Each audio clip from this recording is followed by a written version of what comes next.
Lucky Women at HR Conclave, 2025. Because my husband is a hardcore mechanical engineer and into General Motors, Ford, and all of those companies. He was right there, and here I'm a chemical engineer. So my choices were very little. So I went in and I said, okay, these are the 4 universities I could apply. So I applied and I got into one of the universities. And after I got into university, I got even scholarship, and I was thinking I was a very great person to have got into scholarship. I'm really good. Until I went there and I realized the reason they gave me scholarship was there were no women in that place at all. So that was the reason they gave me the scholarship, but that's okay. At least I got a scholarship. So I got a scholarship and I was studying there. So there, when I started studying, my eyes opened to various things that I could do, and I wanted to be this great chemical engineer who would be in pharmaceutical, who would be in polymer technology. So these were all the great, brilliant ideas I had. Then I started applying for my jobs. And I didn't get any job at all. No jobs, zero. Because I was in the Detroit area, no jobs available for chemical engineers. Most of them only want mechanical engineers, so there was no job at all. So I was thinking, what can I do? What can I do? So I had worked on a particular project, so my professor kind of told me that I'll get you a temp job at Ford, because the project we were doing for was Ford Motor Company. So she said, we'll give you a temp job there, I'll talk to someone and get you a temp job there. So I went with the temp job. Then I realized this was a temp job. I was not going to get into a permanent job there at all. So I looked around and I said, okay, which is the place I can get into? I thought paint shop is a good place I can get into. So I started applying for paint shop. Nothing, I didn't get a job at all.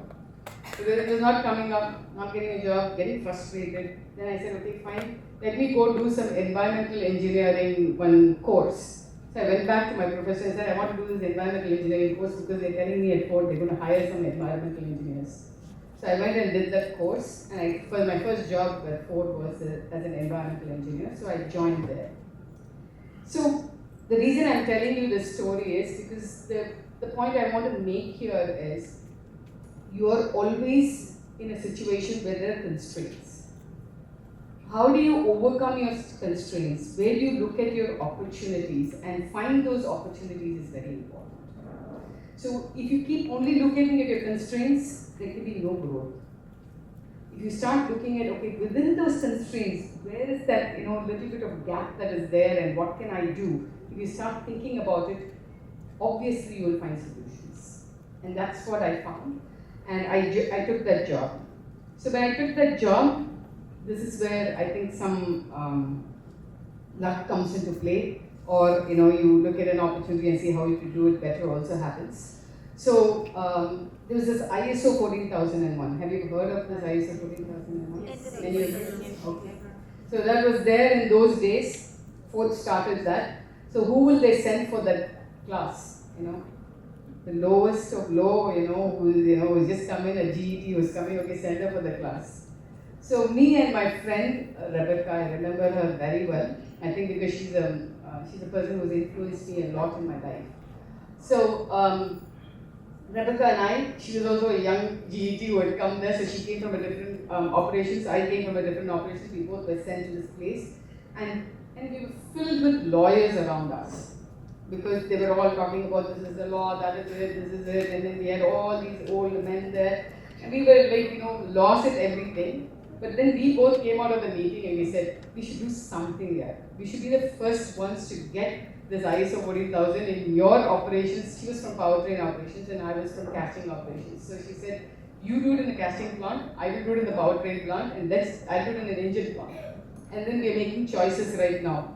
So she said, I'm going to choose the Bordeaux plant in France because I want to travel to France very often. So she chose Bordeaux.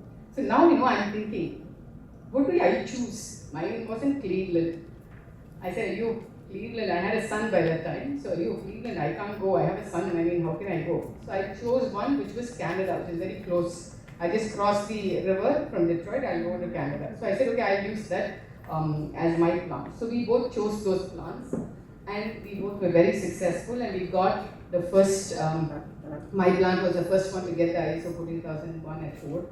and therefore there was a lot of hula hola happened in Fort because they talked about it. There was a lot of press about it because the first time everybody was doing, and we got a lot of appreciation and visibility and all of that.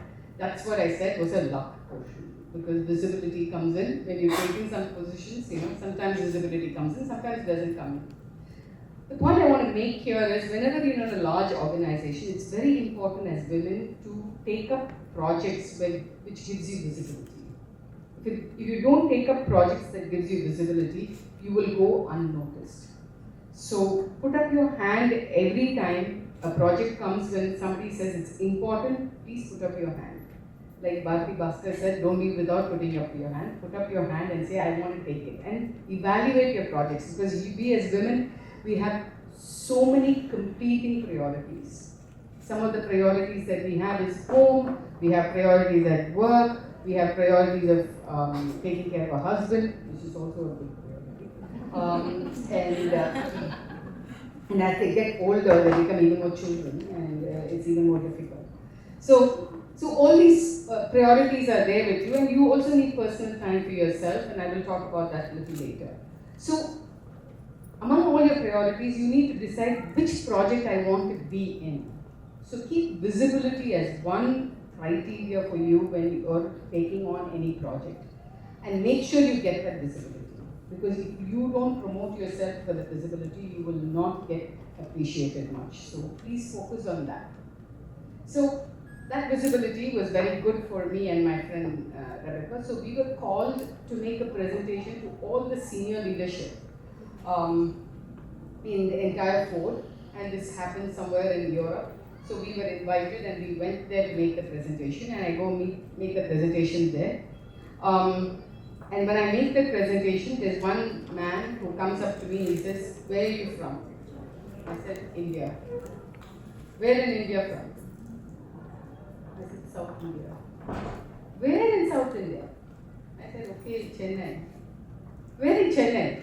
I said, oh my God, what is this guy asking me so many questions? Where in Chennai? I said, I'm not actually from Chennai, I'm from Coimbatore. He said, where in Coimbatore? Then I started questioning, what is this man asking me? This is a white male coming and asking me this question. And he said, no, we have started a plant in Fort in India. I'm the head and the MD of that place, and I thought you could add a lot of value there. Would you be willing to come?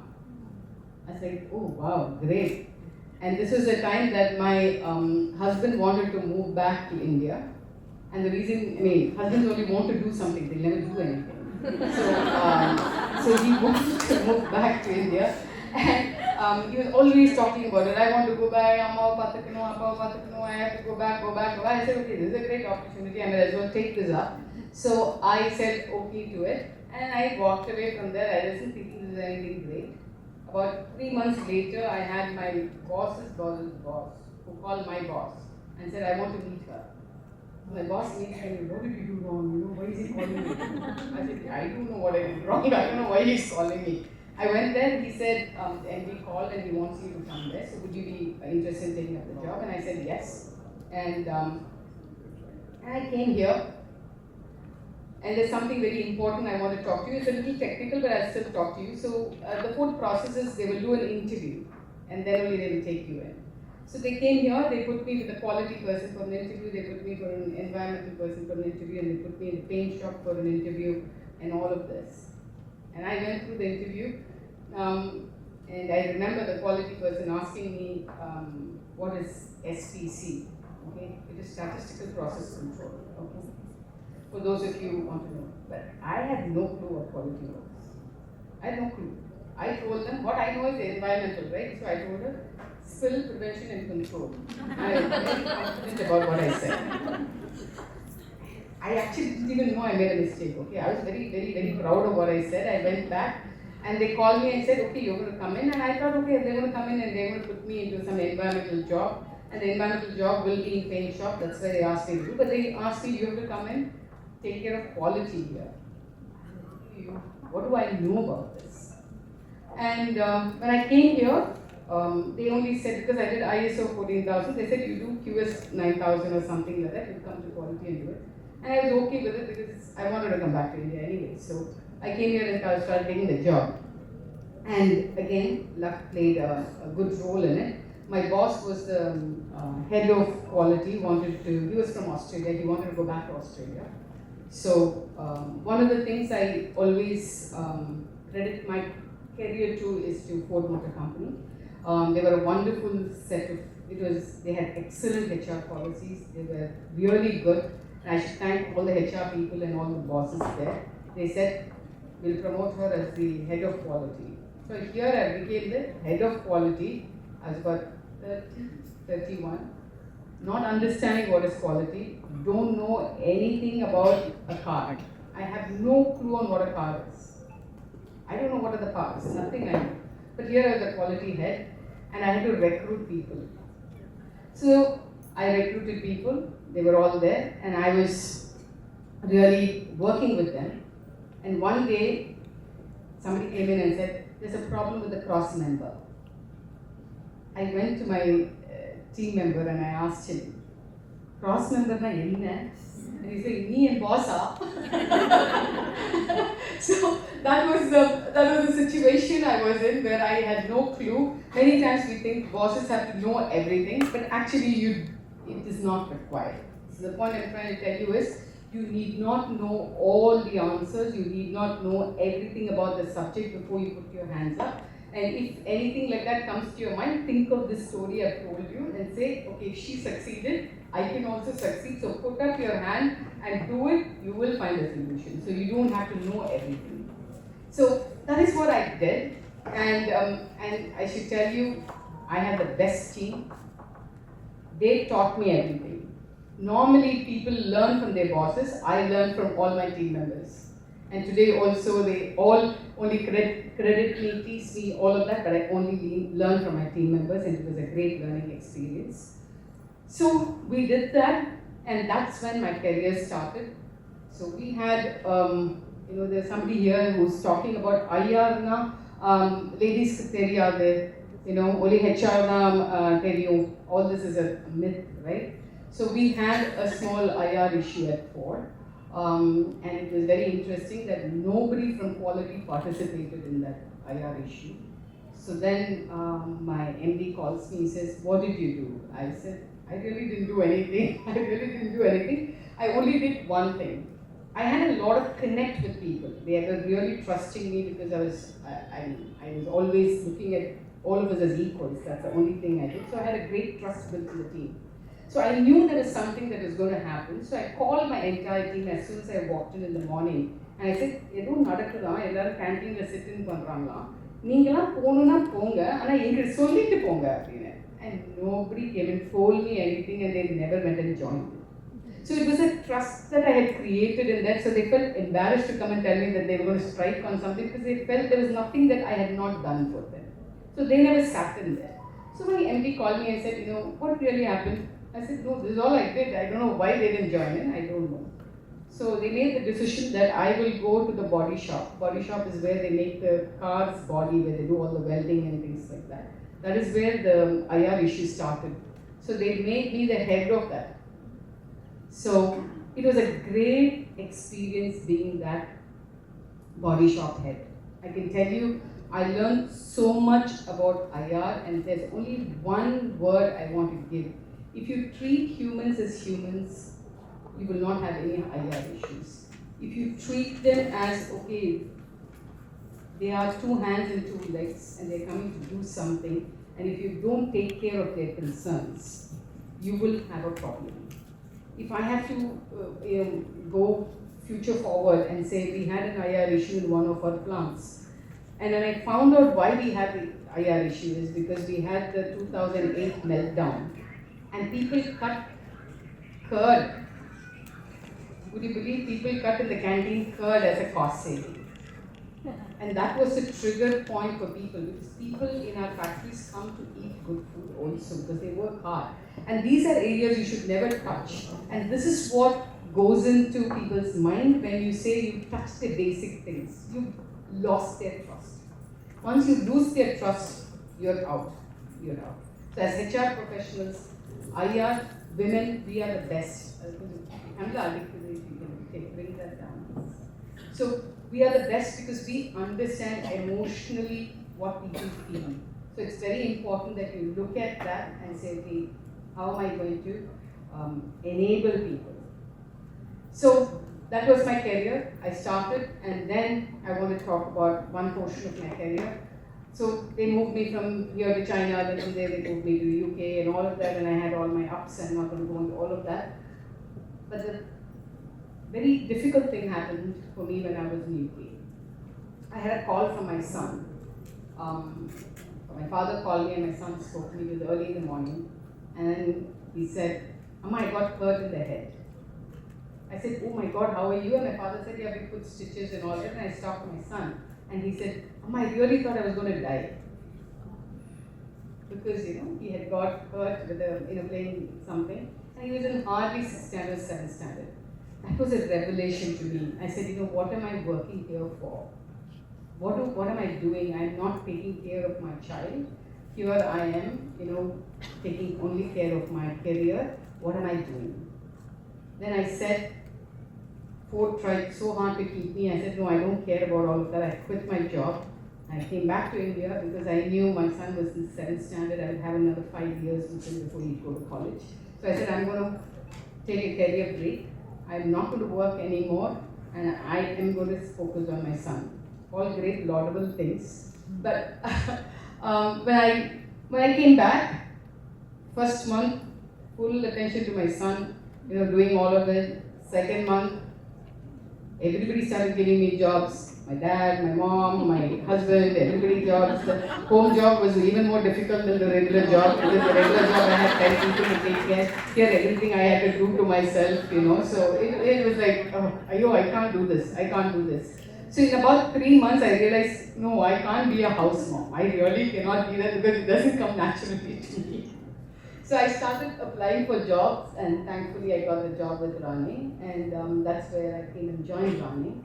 And I came and joined Rane again here because Rane knew me only as a person who was in quality, because when I was at Ford, they had dealt with me in quality, so they said, okay, we'll give her a quality job. But I'm here doing the quality job and pretty bored because, I didn't have too many people reporting, I had too many other things happening. So I said, okay, what is this company looking for? So I realized this company was looking for something to do in strategy. We were in a very poor stage, Rane Madras, and those of you in Rane here would know, Rane Madras, we make mechanical steering gears. Mechanical steering gear means in all your vehicles you have a steering wheel, under that there is a gear, and that's what it is. And technology moved from mechanical to power, which is hydraulics, and then EPS. Now all your vehicles only have EPS power steering. So this company was only into mechanical.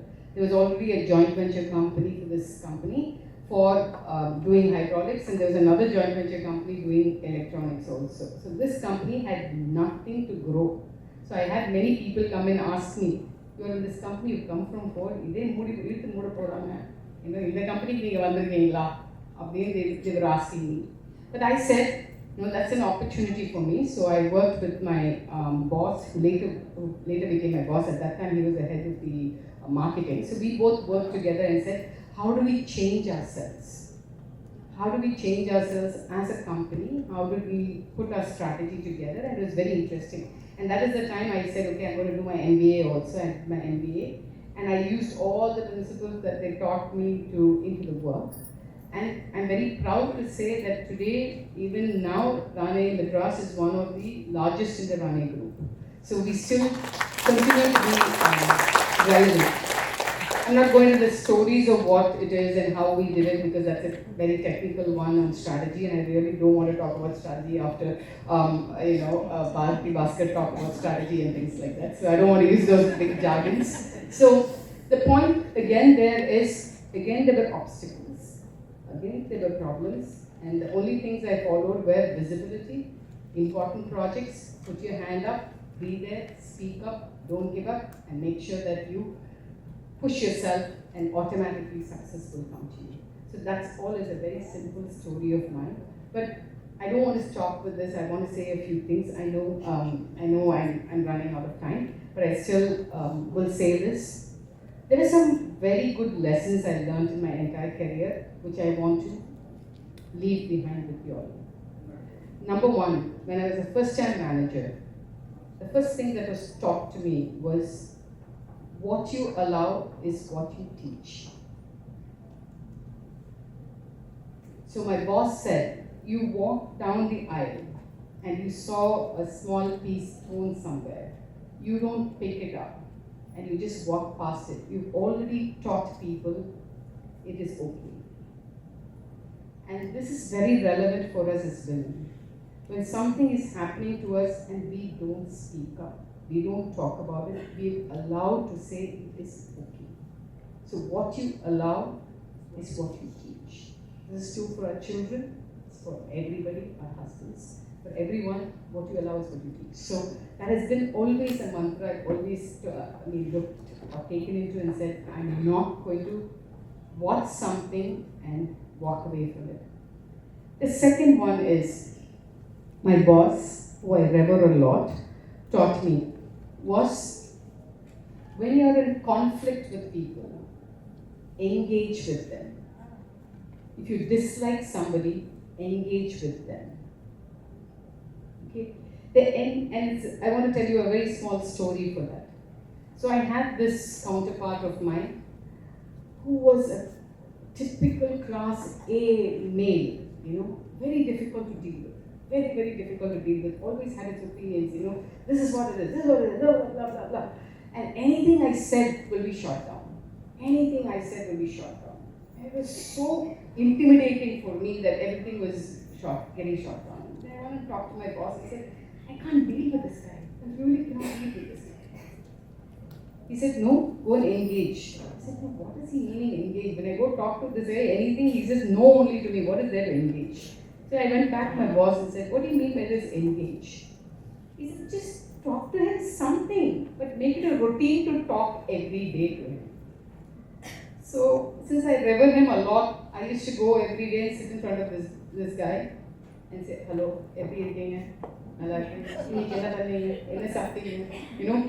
simple conversations like this. Nothing related to work I'll talk, because I know the minute I talk anything related to work, my ego will go, his ego will go, we'll not find anything. But this happened for quite some time. Then I got to know about, he's got a daughter and all of that. One fine day, he says, Amma, என் பொண்ணு வந்து உன்னை பார்க்கணும்னு சொல்ல போறேம்மா. ஓ டெஃபினட்டா sir சொல்லுங்க, நான் டெஃபினட்டா அவங்க கூட பேசுறேன். So the daughter came and spoke to me, and I don't know what she went back home and told her dad. He was a changed man. After that, he'll tell all his team members, Madam சொல்லிட்டாங்கன்னா அவ்வளோதான் பண்ணுங்க. I shift from this end to that end. So the engage is very important. And what had happened in that engage is we started trusting each other. We started finding there was some commonality.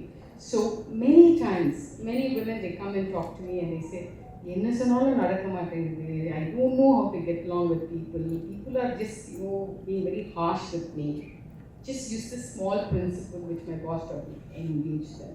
You may not see the results right away, but over a period of time, you will definitely see it. The third one is, I want to credit Sheryl Sandberg for this. It's very close to my heart that India has the maximum tertiary education in the world.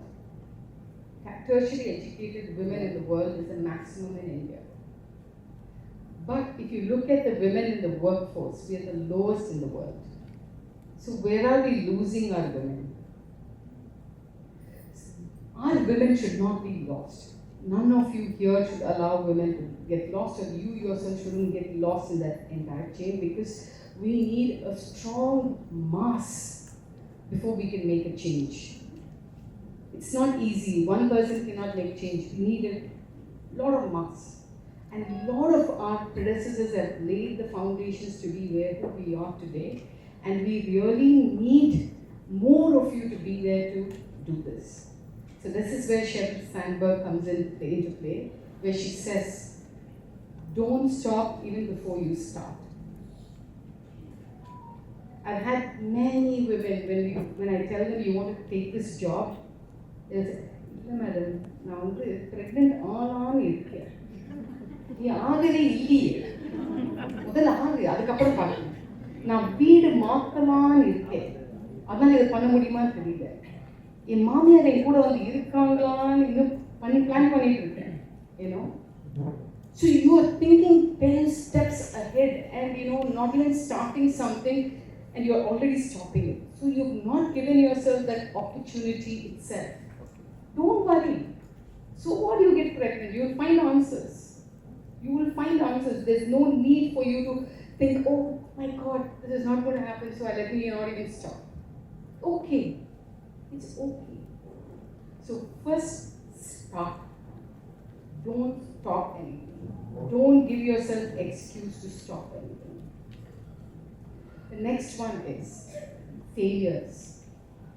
This I've learned in my life. Failures, I know it's cliche to say this, failures are your stepping stones for success. I know it's cliche, but reality it is true.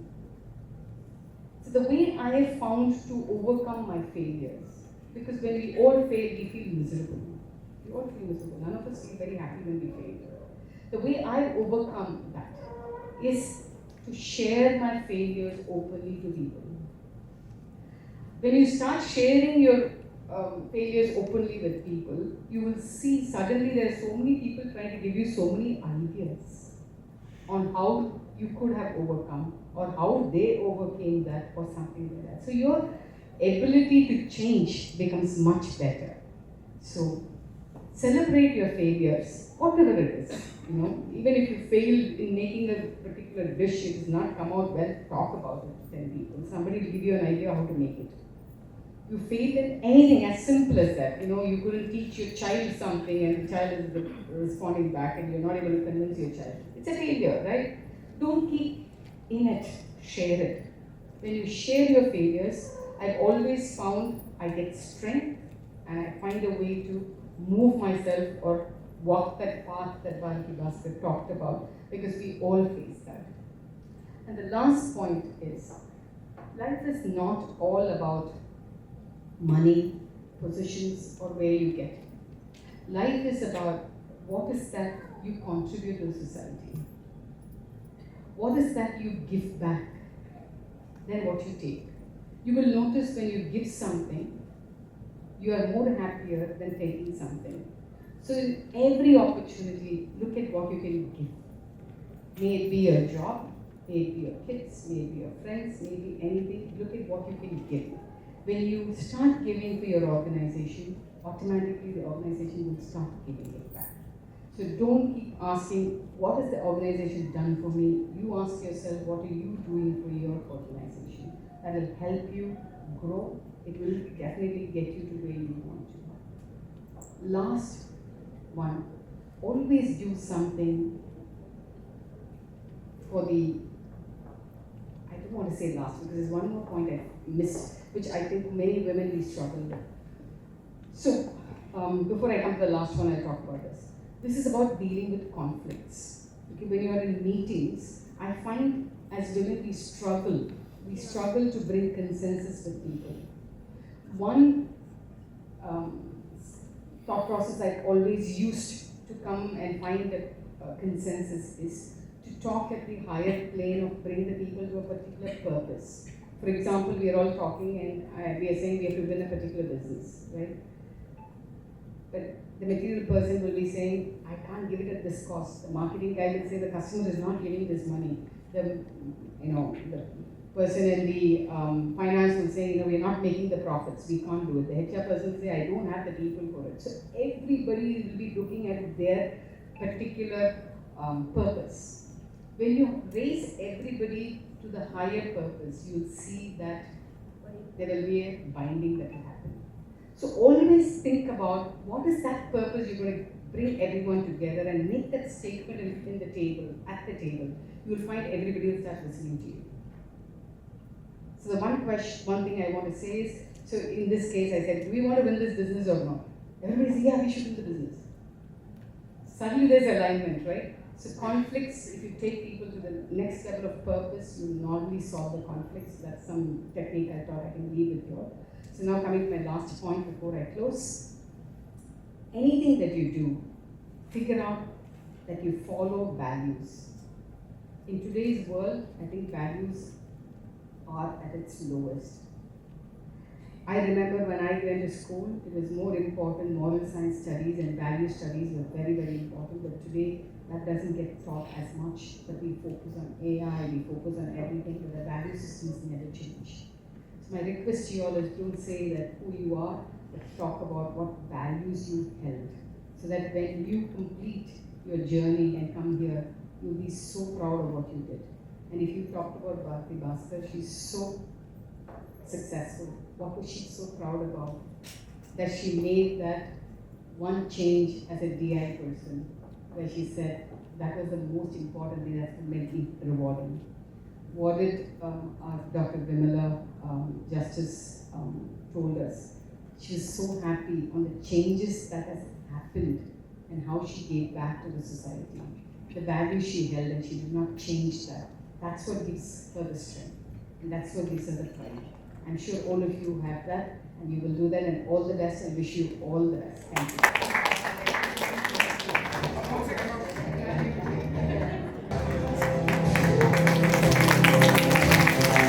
Or talk, I could say.